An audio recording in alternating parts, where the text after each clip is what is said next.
Lola Celia, huwag na po kayong malungkot. Sumama na lang po kayo sa amin. Hanapin po natin ang anak niyo. Opo nga po, mabait po si Tito Nick. Papayag po yun. Nako, hindi na siguro. Kasi matanda na ako. Magiging alagain pa ninyo ko. Tsaka isa pa, alam nyo, dito ang buhay ko eh.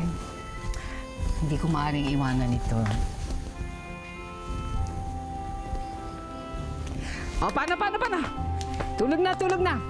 Kayo naman eh, inaaliw pa ninyo ako eh. Tulog na. O, sige na, higa na. Huwag malikot ha. Apa.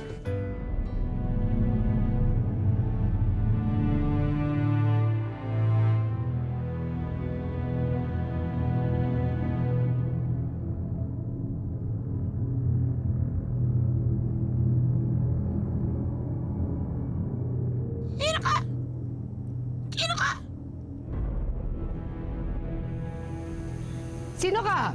Anong kailangan mo? Magandang gabi ho. Pwede ho ba magtanong? May hinahanap po ko dalawang batang babaeng nawawala. Nakita niyo po ba sila?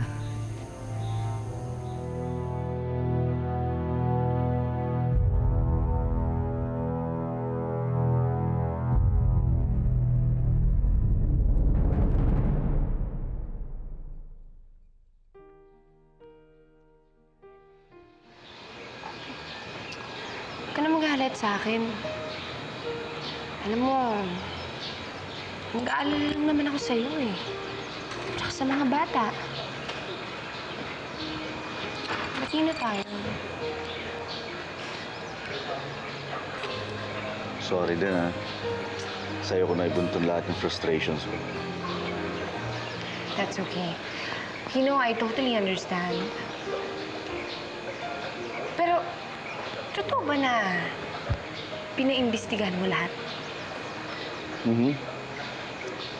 Alam mo kasi, iisip ko yung sinasabi ni Ched na maaaring ang gumagawa nito eh, hindi obvious na kaaway ko. Yung bang may sikretong galit sa akin? Pwede. Oh my God. That's just so evil. Alam mo kasi... Hindi, never mind. Ano? Ano yan? Hindi.